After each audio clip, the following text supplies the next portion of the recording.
मुंशी प्रेमचंद द्वारा रचित कहानी आखिरी मंजिल। आज 3 साल गुजर गए। यही मकान है, यही बाग है, यही गंगा का किनारा, यही संगमरमर का हौज, यही मैं हूँ और यही दरो दीवार। मगर इन चीज़ों से दिल पर कोई असर नहीं होता। वह नशा जो गंगा की सुहानी और हवा के दिलकश झोंकों से दिल पर छा जाता था, उस नशे के लिए अब जी तरस के रह जाता है। अब वह दिल नहीं रहा। वह युवती जो जिंदगी का सहारा थी, अब इस दुनिया में नहीं है। मोहिनी ने बड़ा आकर्षक रूप पाया था। उसके सौंदर्य में एक आश्चर्यजनक बात थी। उसे प्यार करना मुश्किल था। वह पूजने के योग्य थी। उसके चेहरे पर हमेशा एक बड़ी लुभावनी आत्मिकता की दीप्ति रहती थी। उसकी आंखें जिनमें लाज और गंभीरता और पवित्रता का नशा था, प्रेम का स्रोत थी। उसकी एक एक चितवन, एक एक क्रिया, एक एक बात उसके हृदय की पवित्रता और सच्चाई का असर दिल पर पैदा करती थी। जब वह अपनी शर्मीली आंखों से मेरी ओर ताकती तो उसका आकर्षण और उसकी गर्मी मेरे दिल में एक ज्वार भाटा सा पैदा कर देती थी। उसकी आंखों से आत्मिक भावों की किरणें निकलती थी, मगर उसके होठों प्रेम की बानी से अपरिचित थे।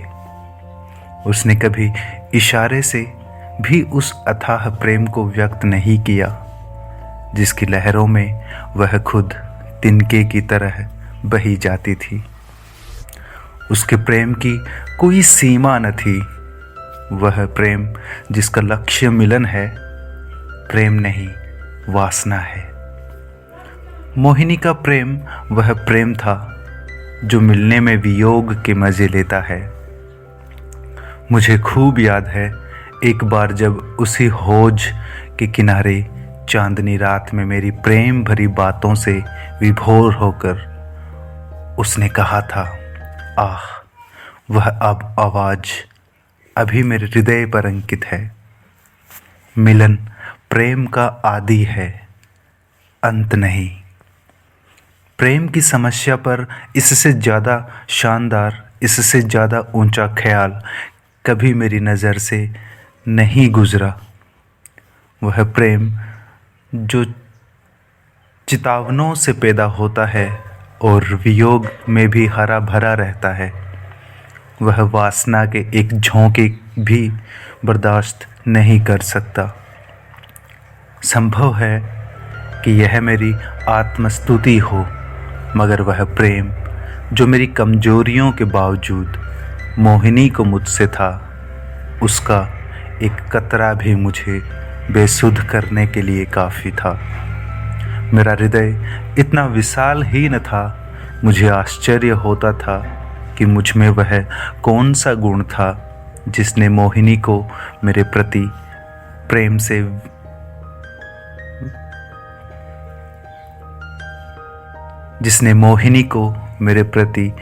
से हर्षोल्लास कर दिया। सौंदर्य, आचरण की पवित्रता, मर्दानगी का जौहर, यही वह गुण है जिन पर मोहब्बत निछावर होती है। मगर मैं इनमें से एक पर भी गर्व नहीं कर सकता था। शायद मेरी कमजोरियां ही उस प्रेम की तड़प का कारण थी। मोहिनी में वह अदाएं न थी जिन पर रंगीली तबीयतें फिदा हो जाया करती है। तिरछी चितवन, रूप गर्व की मस्ती भरी हुई आंखें, दिल को मोह लेने वाली मुस्कुराहट, चंचल वाणी, उनमें से कोई चीज़ यहाँ न थी। मगर जिस तरह चांद की मध्यम सुहानी रोशनी में कभी कभी फुहारे पड़ने लगती हैं, उसी तरह निश्चल प्रेम में उसके चेहरे पर एक मुस्कुराहट कौंध जाती है और आंखें नम हो जाती है। यह अदा न थी, सच्चे भावों की तस्वीर थी जो मेरे हृदय में पवित्र प्रेम की खलबली पैदा कर देती थी। शाम का वक्त था, दिन और रात गले मिल रहे थे। आसमान पर मतवाली घटाएं छाई हुई थी और मैं मोहिनी के साथ उसी हौज के किनारे बैठा हुआ था। ठंडी ठंडी बयार और मस्त घटाएं हृदय की किसी कोने में सोते हुए प्रेम के भाव को जगा दिया करती है। वह मतवालापन जो उस वक्त हमारे दिलों पर छाया हुआ था, उस पर मैं हजारों होशमंदियों को कुर्बान कर सकता हूँ। ऐसा मालूम होता था कि उस मस्ती के आलम में हमारे दिल बेताब होकर आँखों से टपक पड़ेंगे। आज मोहिनी की जबान भी संयम की बेड़ियों से मुक्त हो गई थी और उसकी प्रेम में डूबी हुई बातों से मेरी आत्मा को जीवन मिल रहा था। एकाएक मोहिनी ने चौंक कर गंगा की तरफ देखा। हमारे दिलों की तरह उस वक्त गंगा भी उमड़ी हुई थी। पानी की उस उद्विग्न उठती गिरती सतह पर एक दिया बहता हुआ चला जाता था और उसका चमकता हुआ अक्स थिरकता और नाचता एक पुच्छल तारे की तरह पानी को आलोकित कर रहा था। आह, उस नन्ही सी जान की क्या बिसात थी। कागज के चंद पुर्जे, बांस की चंद तीलियां, मिट्टी का एक दिया कि जैसे किसी की अतृप्त लालसाओं की समाधि थी, जिस पर किसी दुख बंटाने वाले ने तरस खाकर एक दिया जला दिया था। मगर वह नन्ही सी जान जिसके अस्तित्व का कोई ठिकाना न था, उस अथाह सागर में उछलती हुई लहरों से टकराती, भंवरों से हिलकोरे खाती, शोर करती हुई लहरों को रौंदती चली जाती थी। शायद जल देवियों ने उसकी निर्बलता पर तरस खाकर उसे अपने आंचलों में छुपा लिया था। जब तक वह दिया झिलमिलाता और टिमटिमाता हमदर्द लहरों से झकोरे लेता दिखाई दिया, मोहिनी टकटकी लगाए खोई सी उसकी तरफ ताकती रही। जब वह आंख से ओझल हो गया तो वह बेचैनी से उठ खड़ी हुई और बोली, मैं किनारे पर जाकर उस दिए को देखूंगी। जिस तरह हलवाई की मन भावन पुकार सुनकर बच्चा घर से बाहर निकल पड़ता है और चाव भरी आंखों से देखता है और अधीर आवाज़ों से उसका पुकारता उस नेमत के थाल की तरफ दौड़ता है, उसी जोश और चाव के साथ मोहिनी नदी के किनारे चली। बाग से नदी तक सीढ़ियां बनी हुई थी। हम दोनों तेजी के साथ नीचे उतरे और किनारे पहुंचते ही मोहिनी ने खुशी के मारे उछलकर जोर से कहा, अभी है, अभी है, देखो वह निकल गया। वह बच्चों का सा उत्साह और उद्विग्न अधीरता जो मोहिनी के चेहरे पर उस समय थी, मुझे कभी न भूलेगी। मेरे दिल में सवाल पैदा हुआ, उस दिए से ऐसा हार्दिक संबंध, ऐसी विहल्लता क्यों? मुझ जैसा कवित शून्य व्यक्ति उस पहेली को जरा भी न बूझ सका। मेरे हृदय में आशंकाएं पैदा हुई। अंधेरी रात है, घटाएं उमड़ी हुई, नदी बाढ़ पर, हवा तेज। यहाँ इस वक्त ठहरना ठीक नहीं। मगर मोहिनी, वह चाव भरे भोलेपन की तस्वीर उसी दिए की तरफ आंखें लगाए चुपचाप खड़ी थी, और वह उदास दिया जो हिलता मचलता चला जाता था, न जाने कहाँ, किस देश। मगर थोड़ी देर बाद वह दिया आंखों से ओझल हो गया। मोहिनी ने निराश स्वर में पूछा, गया, बुझ गया होगा। और इसके पहले कि मैं जवाब दूं, वह उस डोंगी के पास चली गई जिस पर बैठकर हम कभी कभी नदी की सैरें किया करते थे, और प्यार से मेरे गले लिपट कर बोली, मैं उस दिए को देखने जाऊंगी कि वह कहाँ जा रहा है, किस देश को। यह कहते कहते मोहिनी ने नाव की रस्सी खोल ली। जिस तरह पेड़ों की डालियां तूफान के झोंकों से झकोले खाती है, उसी तरह यह डोंगी डांवाडोल हो रही थी। नदी का वह डरावना विस्तार, लहरों की वह भयानक छलांगे, पानी की वह गरजती हुई आवाज, इस खौफनाक अंधेरे में इस डोंगी का बेड़ा क्यों कर पार होगा। मेरा दिल बैठ गया। क्या उस अभागी की तलाश में यह किश्ती भी डूबेगी? मगर मोहिनी का दिल उस वक्त उसके बस में न था। उसी दिए की तरह उसका हृदय भी भावनाओं की विराट लहरों भरी गरजती हुई नदी में बहार जा रहा था। मतवाली घटाएं झुकती चली आती थी कि जैसे नदी के गले मिलेंगी, और वह काली नदी यूं उठती थी जैसे बादलों को छू लेंगी। डर के मारे आंखें मूंदी जाती थी। हम तेजी के साथ उछलते कगारों के गिरने की आवाज से सुनते, काले काले पेड़ों का झूमना देखते चले जाते थे। आबादी पीछे छूट गई। देवताओं को बस्ती से भी आगे निकल गए। एकाएक मोहिनी चौंक कर उठ खड़ी हुई और बोली, अभी है, देखो वह जा रहा है। मैंने आंख उठाकर देखा, वह दिया ज्यों का त्यों हिलता मचलता चला जाता था। उस दिए को देखते हम बहुत दूर निकल गए। मोहिनी ने यह राग अलापना शुरू किया, मैं साजन से मिलन चली। कैसा तड़पा देने वाला गीत था, कैसी दर्द भरी रसीली आवाज, प्रेम और आंसुओं में डूबी हुई। मोहक गीत में कल्पनाओं को जगाने की बड़ी शक्ति होती है। वह मनुष्य को भौतिक संसार से उठाकर कल्पना लोक में पहुंचा देता है।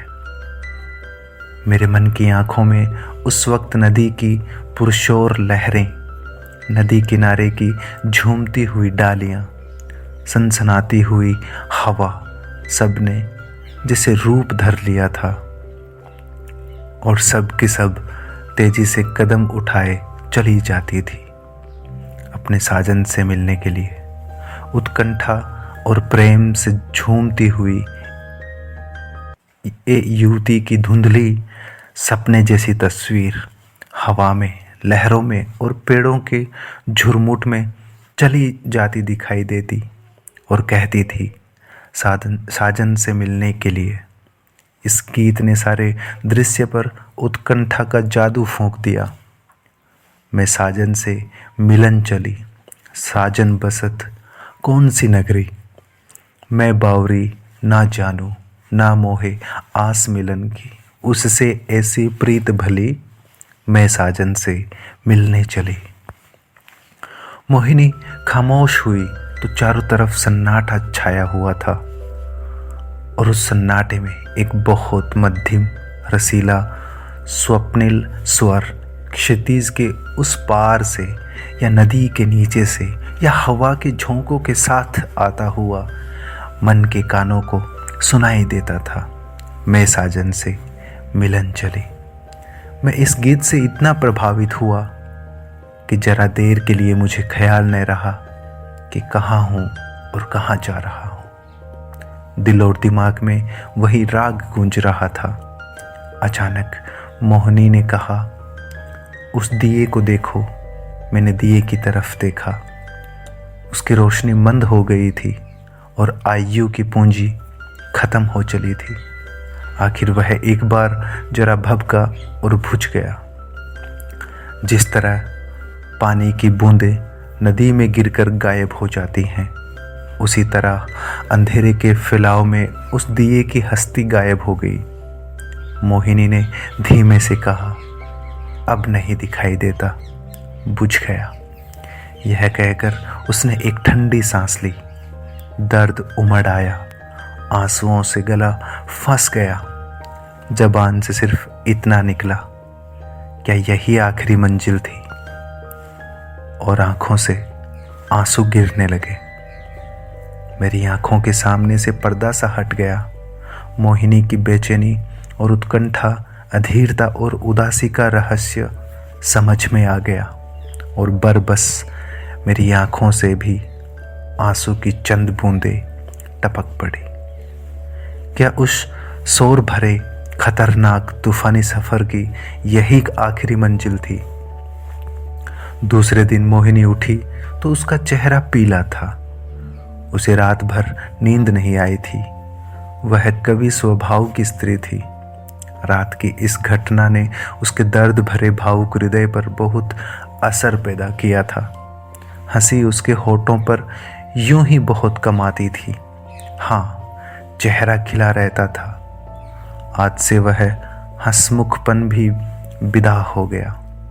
हरदम चेहरे पर एक उदासी सी छाई रहती और बातें ऐसी जिनसे हृदय छलनी होता था और रोना आता था।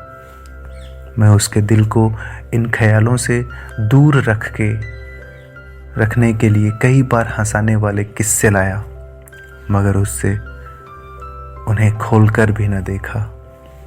हाँ, जब मैं घर पर न होता तो वह कवि की रचनाएं देखा करती, मगर इसलिए नहीं कि उनके पढ़ने से कोई आनंद मिलता था, बल्कि इसलिए कि उसे रोने के लिए ख्याल मिल जाता था। वह कविताएं जो उस जमाने में उसने लिखी, दिल को पिघला देने वाले दर्द भरे गीत हैं। कौन ऐसा व्यक्ति है जो उन्हें पढ़कर अपने आंसू रोक लेगा?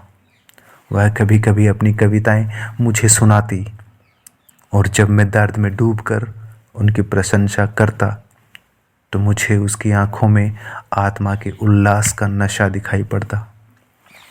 हंसी दिल लगी और रंगीनी मुमकिन है, कुछ लोगों के दिलों पर असर पैदा कर सके, मगर वह कौन सा दिल है जो दर्द के भावों से पिघल न जाए। एक रोज हम दोनों इसी बाग की सैर कर रहे थे। शाम का वक्त था और चैत का महीना। मोहिनी की तबीयत आज खुश थी। बहुत दिनों के बाद आज उसके होठों पर मुस्कुराहट की झलक दिखाई दी थी। जब शाम हो गई और पूर्णमासी का चांद गंगा की गोद से निकलकर ऊपर उठा और हम इसी हौज के किनारे बैठ गए। यह मोल सीढ़ियों की कतार और यह हौज मोहिनी की यादगार है। चांदनी में बिसात आई और चौपड़ होने लगी। आज तबीयत की ताजगी ने उसके रूप को चमका दिया था और उसकी मोहक चपलताएं मुझे मतवाला किए जा रही थी। मैं कई बाजियां खेला और हर बार हारा। हारने में जो मज़ा था वह जीतने में कहाँ। हल्की सी मस्ती में जो मज़ा है वह छकने और मतवाला होने में नहीं। चांदनी खूब छिटकी हुई थी। एकाएक मोहिनी ने गंगा की तरफ देखा और मुझसे बोली, वह उस पार कैसी रोशनी नजर आ रही है। मैंने भी निगाह दौड़ाई। चिता की आग जल रही थी, लेकिन मैंने टाल कर कहा, सांझी खाना पका रहे हैं। मोहिनी को विश्वास नहीं हुआ। उसके चेहरे पर एक उदास मुस्कुराहट दिखाई दी और आंखें नम हो गई। ऐसे दुख देने वाले दृश्य उसके भावुक और दर्दमंद दिल पर वही असर करते थे जो लू की लपट फूलों के साथ करती है।